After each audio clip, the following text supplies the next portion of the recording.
and welcome back to the Risky Business podcast. Today we're unpacking the coronial inquest into the Bondi Junction Westfield mass stabbing attack. And it's timely because we have had a couple of unfortunate incidents in last week where we had a stabbing in Maryland and we had a vehicle pursuit that ended in a death. And that was as a result of somebody who had mental health issues. So we're going to attack today not from a legal angle, but through the lens of risk management, security, emergency management, and leadership discipline. So a quick recap for context. 6 people were killed, 10 injured. The attack unfolded in minutes. Police stopped the offender less than 6 minutes after it began. It was fast, unpredictable, and devastating. But the inquest also revealed deeper systemic issues. Early warning failures, gaps in preparedness, security vulnerabilities, and the critical importance of leadership in risk management. So this episode today is structured as a leadership-focused briefing. What does this incident teach us about governance, preparedness, decision-making, and organisational accountability? And to help unpack it, I'm joined by the 2 Daves again, who will bring enormous depth to this conversation. So first, Dave D is a former New South Wales Police corporate spokesman for mental health and had done for 9 years in his previous life in the police. Has published research on this that actually made it internationally as well. And is someone who is very passionate and has been pushing for mental health responses long before the system has caught up. And secondly, we have Dave O, who's also ex-police and now a leader in emergency management across government and the private sector. For me personally, this one hits close to home. I spent 26 years in the New South Wales Police Force. I started in general duties, then moving into detectives and specialist roles, I eventually went back to the front line. And honestly, coming back after all those years, I was shocked at how much had changed. Nearly every job had a mental health element to it, and that really wasn't the case, probably 10 or so years before that. And so that's the theme, mental health, early warning and system gaps. It runs right through the Bondi findings. These findings were recently published by the coroner in the last couple of weeks. So let's start with the big picture. The Bondi attack unfolded in minutes, before formal command structures could fully activate. So that's the reality of modern risk environments: speed, ambiguity, and public visibility. So Dave D, I'll start with you from your perspective, especially with your mental health and policing background. What does this incident tell us about the nature of modern risk? I think it tells us a number of things, Emma. These matters unfold so quickly, once they start to occur. And the only really way, reactionary issues are one thing, but preparedness is the key, and getting those structures in place for when incidents occur. I always said you can't make friends during a crisis, and you don't make friends during a crisis. So you've got to build these relationships and build these governance processes into your workplace before. And I think in risk management now we can say likelihood versus consequences changed in the last 12 months, and that likelihood has got to be given a major factor when you're considering risk environments. Yeah, certainly. And that's the key. You can't improvise governance under pressure, like you said. Preparedness has to be baked in long before the crisis.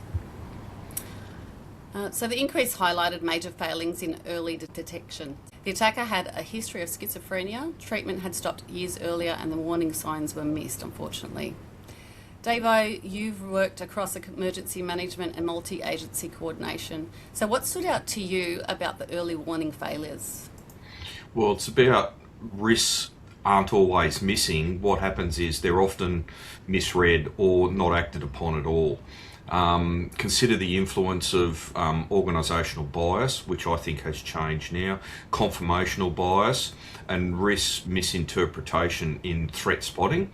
I think all of the events, Bondi Westfields, Bondi Beach, all of the recent stabbings involving mental health people, they're about systemic failures, and they weren't caused by a total absence of information. There was information there, but they occurred when signals were misinterpreted, normalised, which we tend to do. So effective leadership requires structured early warning mechanisms, exactly as Dave said, clearly defined escalation triggers, which weren't in place, and documentation discipline. I know it sounds silly, but risk leadership it's not about alarmism. It is about being disciplined and disciplined interpretation of uncertainty. So it's structured early warning frameworks, not ad hoc judgment.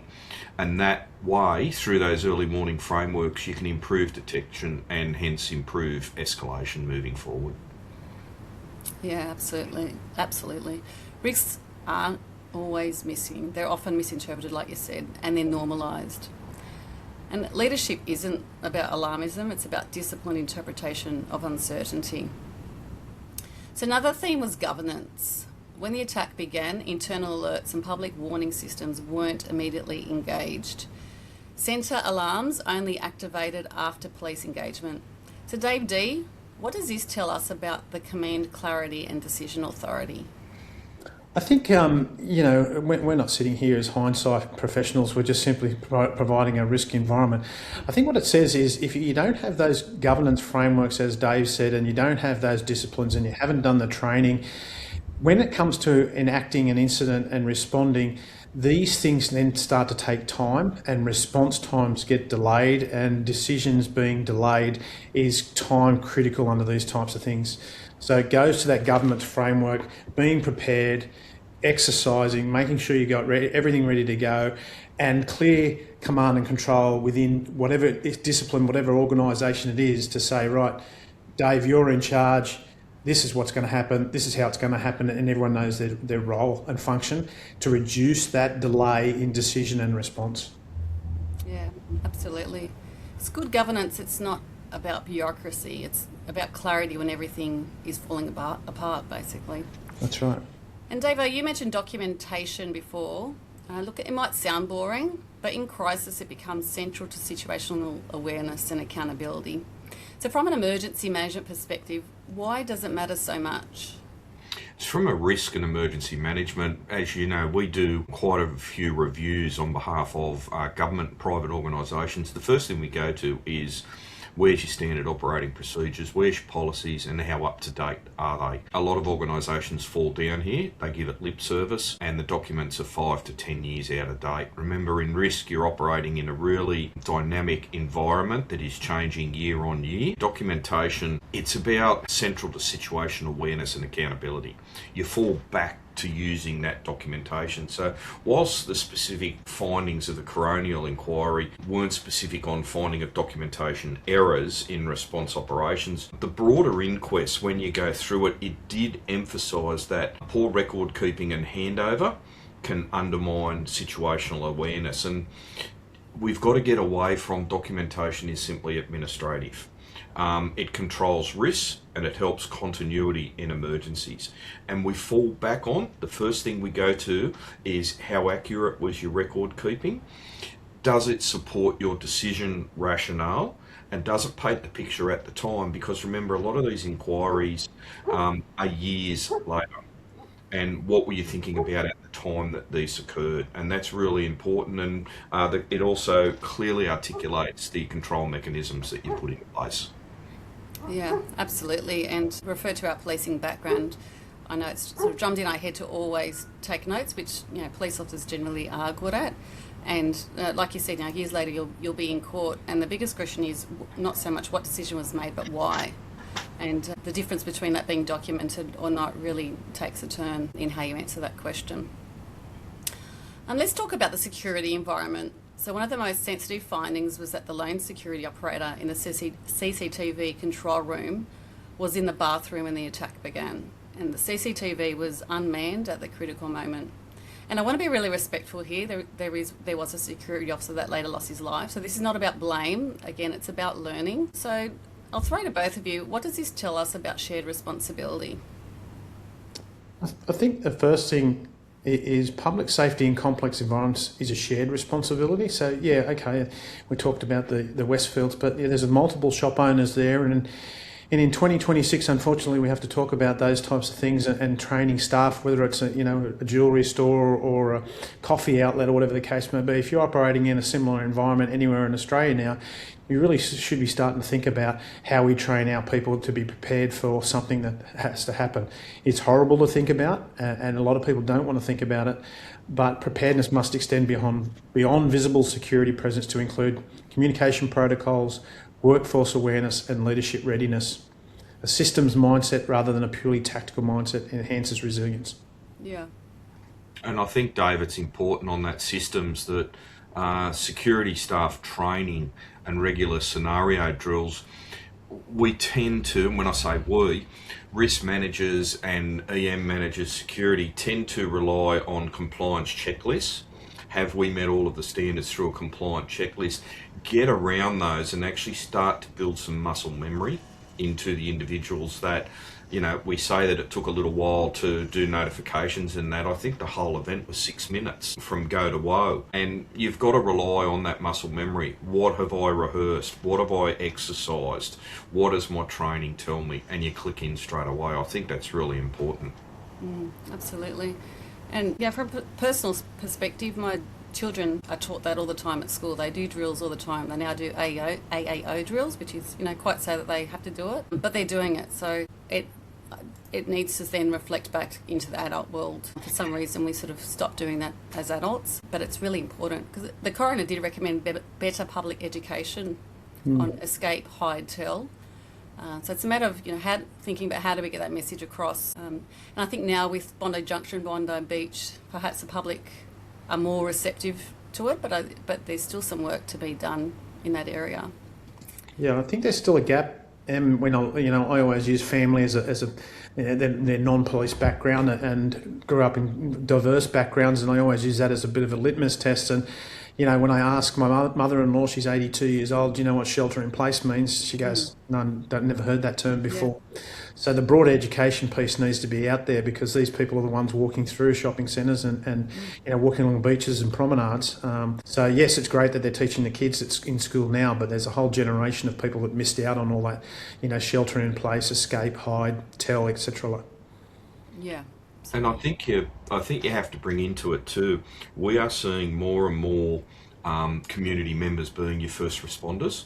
They're the ones that in Westfield's Bondi, it was a single police officer, Amy, who went in with members of the community. And you've got to look at, in your scenario planning, what does that expose, in this case Westfield's, to risk and liability and insurance along the track. It's not pleasant to talk about it, but it's becoming more and more popular. And I think it's a good thing with the community getting involved. But they have to think about would they or wouldn't they, because everybody has a different reaction.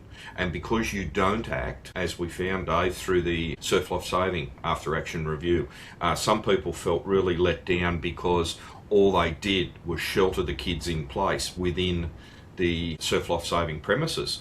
To me, that was a fantastic response. That's exactly what you would want. Is you don't want those kids running outside, but everybody behaves differently. We've got to run those scenarios and drills, and we've got to look at now is the opportunity to do things differently. Absolutely. So emergency services responded rapidly and courageously, as they always do. But the inquest also highlighted interoperability challenges. So I think this is a really important issue, again, with recent issues with mental health. It's really important to have these organisations working together. I know there's a UK model where all services work together, so that's fireys, police, ambulance, health, maritime services, transport. They all work together on mental health, and it's perhaps something that New South Wales can do better. Dave D, you've worked across policing and multi-agency environments. What does this incident tell us about the need for a statewide interoperability framework, similar to that UK model I mentioned? Yeah.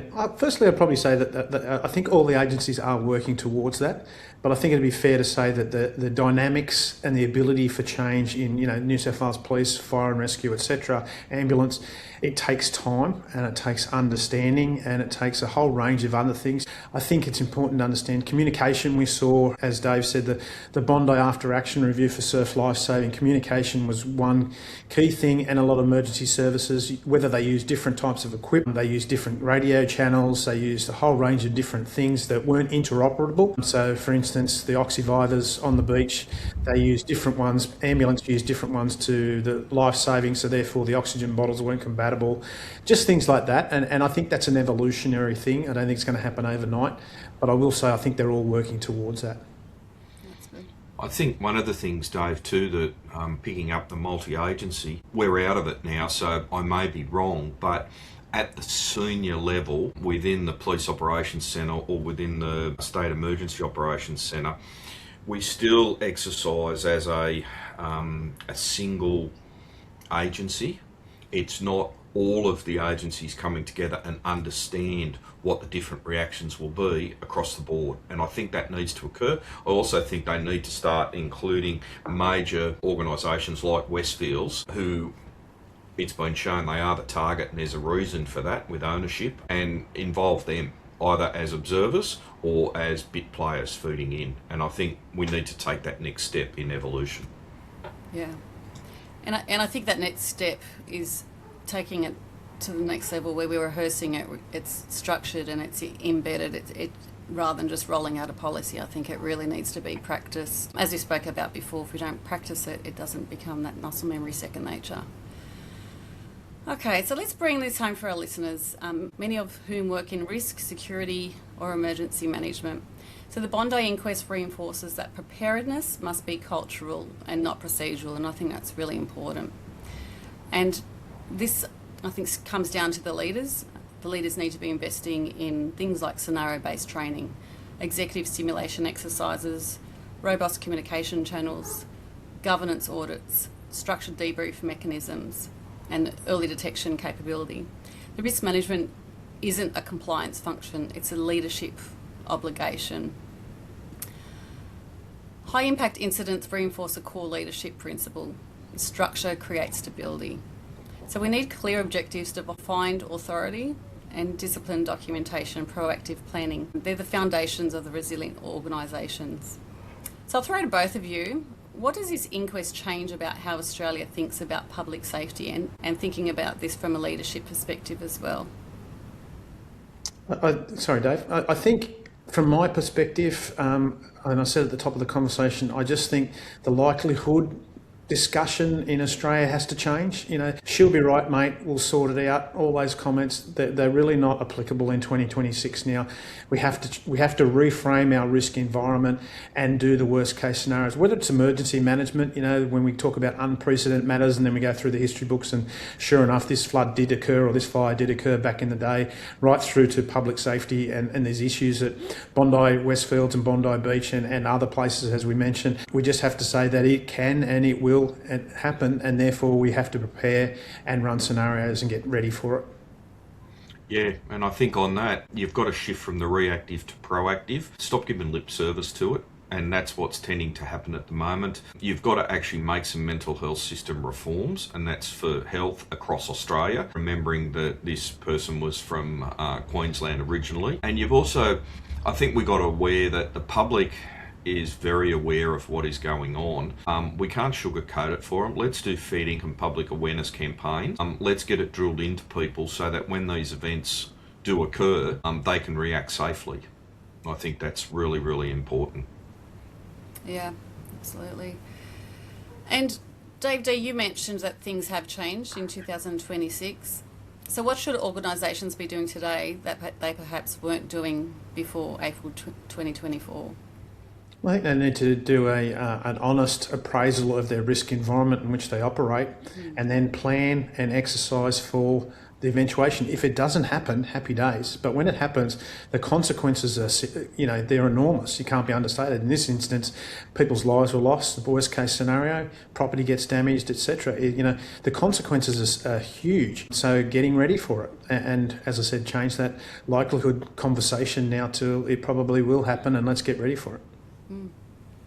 Dave, do you want to add anything before we wrap up? Yeah, no, look, I agree with Dave 100%. Look at the risk registers, re-examine them. But I think the biggest thing with some of these organisations, and I don't want to categorise them all together, but train beyond fire and safety. You've got to, we run drills, fire, safety.